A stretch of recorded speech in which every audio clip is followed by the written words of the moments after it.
نعیم ہمارے ابا کے پرانے ملازم کا بیٹا تھا۔ جب یہ 11 سال کا تھا اس کی ماں باپ زلزلے میں مکان کے ملبے تلے دب کر ہلاک ہو گئے۔ اللہ کی قدرت کہ یہ لڑکا زندہ بچ گیا۔ والد صاحب اسے گھر لے آئے اور اس کی پرورش کرنے لگے۔ وہ صرف 8ویں تک پڑھ سکا تھا۔ گھر کے برابر والد صاحب کا گودام تھا جہاں وہ دکان کا مال اسٹاک کرتے تھے۔ نعیم کو گودام میں رہنے کے لیے جگہ دے دی گئی۔ کھانا وہ ہمارے گھر سے کھاتا تھا۔ گودام کی صفائی اور رکھوالی کے علاوہ گھر کا سودا سلف بھی اسی کے ذمہ تھا۔ وقت گزرتا گیا یہاں تک کہ نعیم گبرو جوان ہو گیا۔ اس نے قد کاٹ شکل و صورت خوب نکال لی تھی۔ والد صاحب کو ایک معاون کی ضرورت تھی اور اس لڑکے کا بھی کوئی نہ تھا۔ تبھی یہ اب ہمارے لیے لازمی ہو گیا تھا۔ پاؤں کی جوتی کو کوئی سر پر نہیں رکھتا، یہ میری اماں جان کے الفاظ تھے۔ وہ خدمت گار کا بیٹا تھا اور اسے خدمت گار ہی رہنا تھا، لہٰذا والدہ نعیم سے فاصلہ رکھتی تھی۔ کہتی تھی میرے گھر میں بھی بچیاں ہیں اور غیر لڑکے کو دہلیز سے باہر ہی کھڑا رکھوں گی، اسے گھر کے اندر آنے کی اجازت دینا غلط ہوگا۔ والد صاحب کو تاکید کر دی کہ اب وہ لڑکا اندر نہیں آئے گا، جوان ہو گیا ہے، جو کام ہوگا اس کو باہر سے ہی بتا دیں گے اور کھانا بھی ڈیوٹی میں رکھ دیں گے، اٹھا لے گا اور برتن واپس ڈیوٹی میں دھر کر دستک دے گا تو ہم خود بعد میں اٹھا لیں گے۔ والد صاحب نعیم سے بہت پیار کرتے تھے لیکن والدہ کی منشا اور رضا کو بھی ملحوظ خاطر رکھنا ضروری تھا۔ بس جیسا ماں نے کہا ویسا ہی کیا۔ تاہم کبھی کبھار ہمیں اس لڑکے کی ضرورت پڑ ہی جاتی تھی۔ جب کبھی بھاری سامان ادھر سے ادھر کرنا ہوتا، چھت کے جالے وغیرہ صاف کروانے ہوتے یا پھر کوئی سوئچ وغیرہ درست کروانا پڑتا، امی نعیم کو گھر کے اندر بلاتی لیکن باجی کو منع کرتی کہ تم نے اس لڑکے کے ساتھ زیادہ بات نہیں کرنی۔ باجی بھی بڑی چالاک تھیں، امی کی نظر چوکتے ہی تو نعیم سے باتیں کرنے لگتی۔ وہ ماں کی بات نہ مانتی، اس طرح سے امی کو غصہ آ جاتا اور وہ اکیلے میں سمجھاتی غیر لڑکوں سے زیادہ بات نہیں کرتے، تم اس سے پردہ کیا کرو۔ باجی سمینہ ان دنوں ایف اے میں تھیں۔ امی جان بیمار ہو گئیں اور یہ بیماری جان لیوا ثابت ہوئی۔ بلڈ پریشر کے باعث والدہ کے گردے خراب ہو گئے اور کچھ دن بیمار رہ کر وہ اللہ کو پیاری ہو گئیں۔ ہمارے لیے صدمہ چھوٹا نہیں تھا، میں تب 7ویں میں پڑھ رہی تھی۔ امی کی کمی باجی کی باہوں میں خود کو چھپا کر پوری کرنے کی کوشش کرتی۔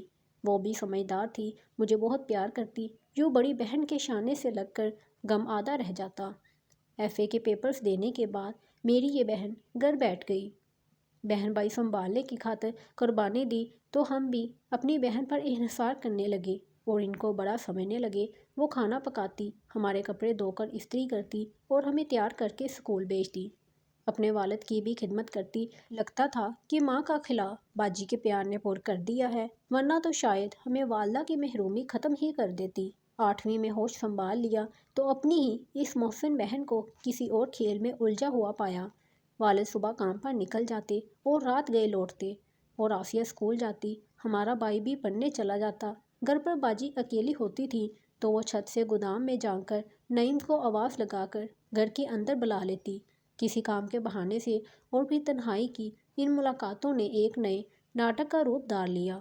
اتفاقاً کبھی میں اور آسیہ اسکول سے جلدی آ جاتے اور کبھی رافع بھائی، تو نعیم کو ہم گھر کے اندر بیٹھا پاتے۔ شروع میں دھیان نہ گیا، میرے دل میں عجیب سے وسوسے سر اٹھانے لگے کہ یہ روز کیوں گھر میں ہوتا ہے، جبکہ امی تو ہمیشہ باجی کو منع کیا کرتی تھیں کہ اس کے سامنے نہ جایا کرو، اس کے ساتھ زیادہ بات نہ کیا کرو۔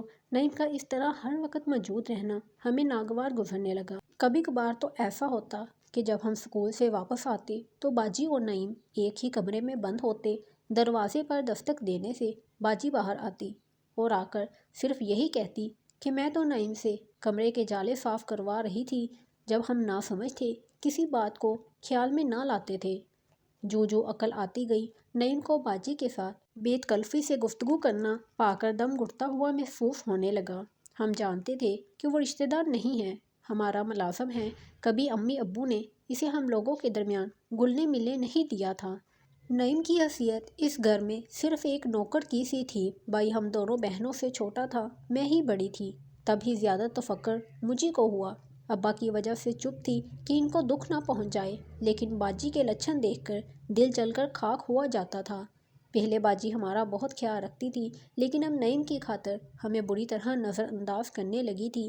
جب وہ ہوتا خوب اس کی خاطر تواضع کرتی، اچھا کھانے کو دیتی اور ہمیں ڈانٹتی ڈبرتی تھی کہ ٹھہر جاؤ، بھوک سے مر تو نہیں جا رہے۔ وہ نعیم کو تننے والے کھانے کو دیتی اور ہم بیٹھے ان کا منہ تکا کرتے۔ باجی کے اس رویے نے ہم تینوں کو ان کے خلاف کر دیا۔ جب میں 9ویں میں تھی، زیادہ الجاؤ میں رہنے لگی اور ایک روز جرات کر کے بہن کو جتلا بھی دیا کہ باجی دیکھو، تم جو کر رہی ہو نا وہ ٹھیک نہیں ہے، باز آ جاؤ ورنہ ابا سے کہہ دوں گی نوکرزاد کو تم گھر میں مت بٹھایا کرو اور عمدہ کھانے بھی پیش نہ کیا کرو، ورنہ یہ اپنی اوقات سے باہر آ جائے گا تو ہم سب کے لیے نئی مصیبت بن جائے گا۔ باجی نے اس دن مجھے بہت لعن طعن کی کہ افسوس ہے تمہاری سوچ پر پڑھ لکھ کر بھی تم جاہل رہ گئی ہو۔ کیا ہمارا مذہب اس بات کا درس نہیں دیتا کہ امیر غریب سبھی انسان برابر ہوتے ہیں، اور تم مجھے غرور سکھا رہی ہو؟ نعیم نوکر ہے تو کیا ہوا، ہے تو ہماری طرح کا انسان، اتنی حقارت اچھی نہیں ہوتی۔ میں حقارت نہیں کر رہی باجی، بلکہ آپ کو احتیاط سے کام لینے کا کہہ رہی ہوں۔ ابا کی لا علمی میں کیوں اس غیر آدمی کو گھر کے اندر بٹھاتی ہو، جبکہ اماں بھی فاصلہ رکھتی تھی اور اس کو گھر میں نہیں گھساتی تھیں؟ اپنا نہیں تو کم از کم اپنی بہن کا خیال کر لو۔ جب ابا کو اس بات کا علم ہوگا تو وہ بہت ناراض ہو جائیں گے اور کبھی نہ کبھی تو ان کو علم ہو ہی جائے گا۔ باجی پر میری تنبیہ کا کوئی اثر نہ ہوا۔ ہم تو یوں بھی مجبور تھے کہ چھوٹے تھے ہمیں اور گھر کو وہی سنبھالتی تھی، لیکن اب جب کہ میں اچھا برا سمجھنے لگی تھی تو کیسے چپ رہتی؟ میں نے بھی کہہ دیا اگر تم باز نہ آئی تو سب کچھ ابا سے کہہ دوں گی، پھر تمہیں وہ مارے یا گھر سے نکال دیں، میں ذمہ دار نہیں ہوں۔ اب مجھ سے اور زیادہ کچھ برداشت نہیں ہوگا۔ میں بہت غصے میں تھی۔ آپی نے جب دیکھا کہ میرے تیور کڑے ہیں تو آپی آپے سے باہر ہو گئی، جوتا اٹھا کر مجھے مارنے لگی۔ اس پر میرے دل میں تو جیسے آگ سی بھڑک اٹھی۔ پہلے تو میں نے ان کو محض ڈرایا ہی تھا، اب قسم کھا لی تھی کہ جو ہو سو ہو، ابا سے ضرور ان کی شکایت کروں گی۔ شام کو ابا آئے تو میرا منہ سوجا ہوا تھا، آنکھیں سرخ ہو رہی تھیں۔ انہوں نے پیار سے پوچھا ہماری بیٹی کو کیا ہوا ہے، کیوں آنکھیں سوجی ہوئی ہیں؟ میں تو بس پھٹ پڑی اور جذبات میں آ کر ابا کو بتا دیا کہ باجی روز نعیم کو بلا کر بٹھا لیتی ہیں، اسے کچن میں بٹھا کر گرم گرم کھانے پیش کرتی ہیں، ہم تو اسکول ہوتے ہیں جب آتے ہیں یہ موجود ہوتا ہے۔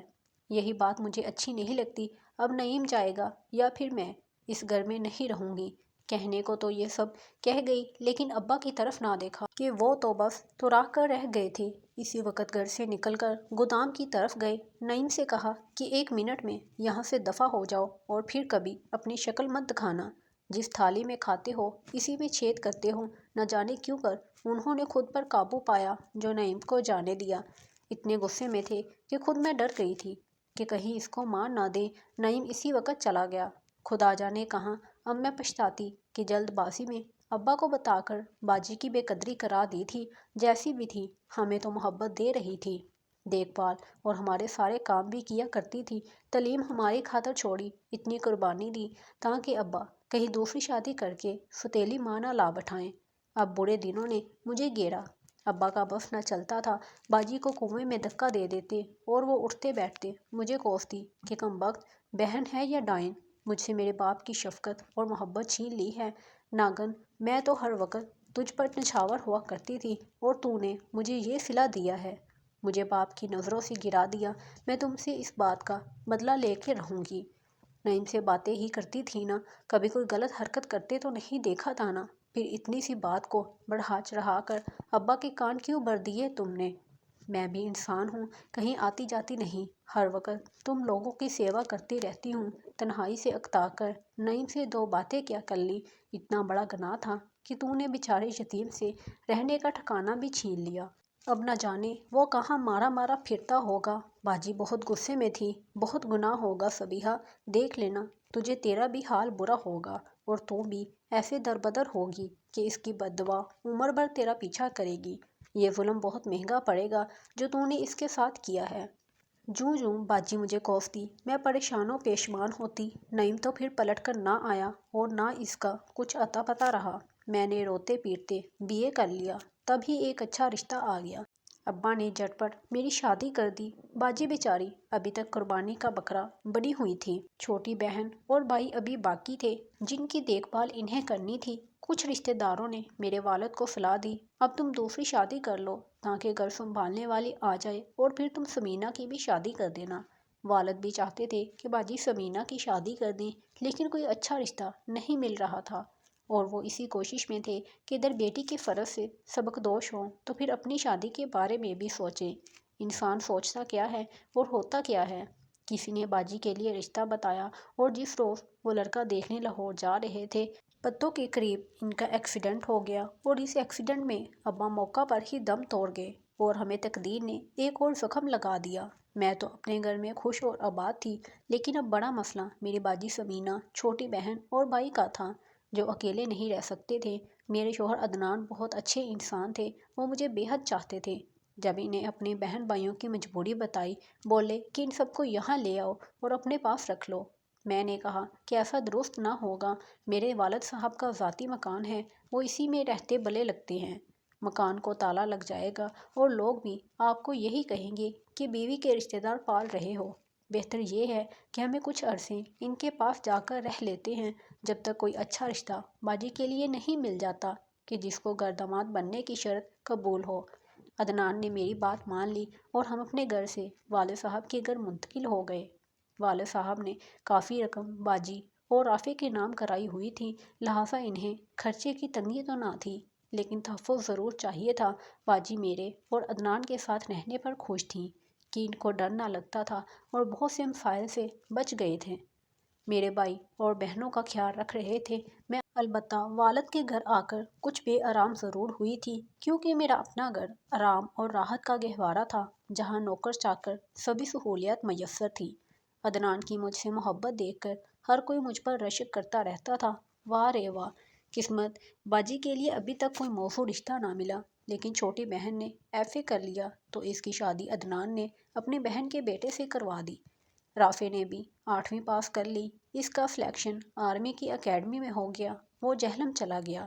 اب گھر میں باجی، میں اور عدنان رہ گئے۔ میں نے باجی سے اصرار کیا کہ اب آپ ہمارے گھر چل کر رہو، ہم نے تو بہت دن آپ کے پاس رہ لیا۔ میرا ایک یہ بھی مقصد تھا کہ وہ میرے محل نما گھر میں رہیں گی تو میرے خاوند کے سٹیٹس کے مطابق ان کے لیے کوئی اچھا رشتہ آ جائے گا۔ والد صاحب کا گھر تو ایک متوسط طبقے کے رہائشی علاقے میں بنا ہوا تھا، اور ان کی وفات کے بعد ان کا حوالہ بھی نہیں رہا تھا۔ رشتوں میں لوگ ایسی باتوں کو بھی تو مد نظر رکھتے ہیں۔ باجی میرے گھر میرے ساتھ رہنے لگی۔ ہمارے ساتھ رہتے ہوئے یہاں ان کو احساس ہوا کہ مجھے تو دنیا کی دولت مل گئی ہے۔ شوہر کے پیار کا خزانہ، عدنان کی محبت میرے لیے بڑا سرمایہ تھا، جس سے میرا گھر جنت بن گیا تھا۔ وہ دل ہی دل میں کرنے اور مجھ سے حسد کرنے لگیں۔ کاریں، بنگلہ، زیور، زر، سب بھی کچھ تو میرے پاس تھا۔ میں شہزادیوں کی طرح رہنے لگی۔ نوکر چاکر میرے آگے پیچھے ہاتھ جوڑتے رہتے تھے۔ اللہ نے مجھے 2 بیٹیوں سے بھی نواز دیا، لیکن میری بہن کے نصیب کے پھول نہ کھلے۔ کئی بار رشتے کی کوشش ہوئی، لیکن بات بنتی اور پھر ٹوٹ جاتی۔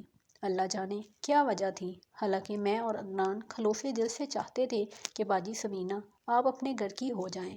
ان کی شادی کی عمر نکلی جاتی تھی، وہی ہوا جس کا ڈر تھا۔ بہت کوششوں کے باوجود ان کا رشتہ نہ ہو سکا، اور ان کی شادی کی عمر نکل گئی۔ میں تو خوش اور مطمئن اپنے بچوں کی چہکاریوں میں گم تھی، لیکن مجھ سے کئی برس بڑی میری بہن تنہائی کی آگ میں جھلس رہی تھی۔ مجھے محسوس ہونے لگا کہ جب میں عدنان کے قریب ہوتی ہوں اور ہم پیار محبت سے بات کرتے ہیں تو ہمیں دیکھ کر باجی کھو سی جاتی ہیں۔ اب تو اکثر وہ ہمیں ہنستا بولتے دیکھ کر ٹھنڈی آہیں بھرتی تھیں، اور ان کے چہرے کا رنگ ہی بدل جاتا تھا۔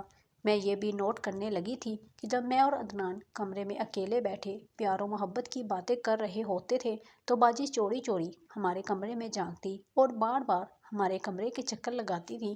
اب تو اکثر وہ غم و ہنستا بولتا دیکھ کر ٹھنڈی آہیں بھرتی تھیں، اور ان کے چہرے کا رنگ ہی بدل جاتا تھا۔ تبھی مجھے باجی کی اور زیادہ فکر لگی، اور میں نے ان کو خوش دیکھنے کی خاطر عدنان سے کہا کہ آپ بچوں اور باجی کو لے کر سیر کو چلے جایا کریں۔ میرے ہاں تیسرے بچے کی آمد تھی، اس وجہ سے میری طبیعت خراب رہتی تھی، اور گھر سے باہر نکلنا میرے لیے 2 بار ہو رہا تھا۔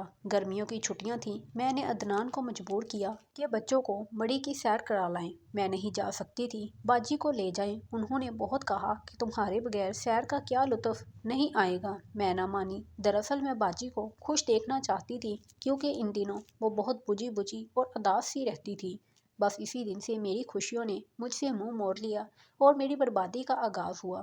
سیر سے واپسی پر میری بہن کا موڈ، مزاج سب کچھ اور تھا اور عدنان کی نظریں بھی بدلی بدلی تھیں۔ وجہ میری سمجھ میں نہیں آئی، کیونکہ اس رشتے کو میں شک و شبہ سے بالاتر سمجھتی تھی جو میری بہن اور میرے شوہر کے درمیان تھا۔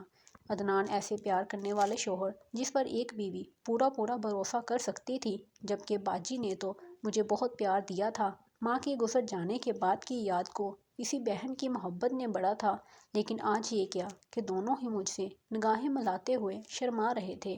میں حیران اور خاموش تھی، تحمل سے کام لیا اور خود کو سمجھا لیا کہ سگی بہن پر شک و شبہ ناقابل جرم ہے، معمول کے کاموں میں لگ گئی، لیکن باجی کے رنگ ڈھنگ بناؤ سنگار سے دل کو دھڑکا سا لگ گیا۔ خدا جانے کیوں باجی کو بے سکونی کھا رہی ہے۔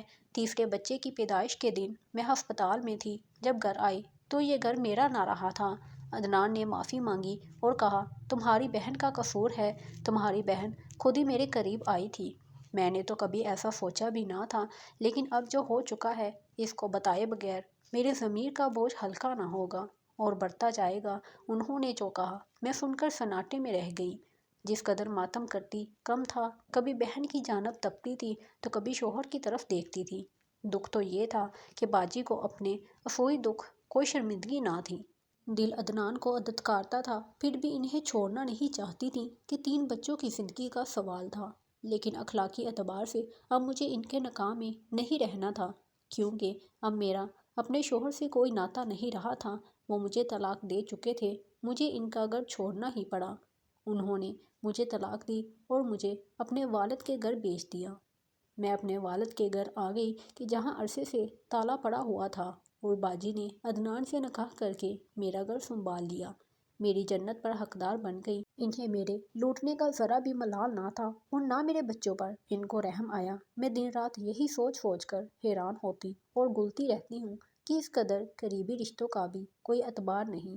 آخر باجی نے میری ہستی بستی زندگی کو برباد کر کے اپنا پرانا بدلہ لے ہی لیا اور اپنی زندگی آباد کر لی۔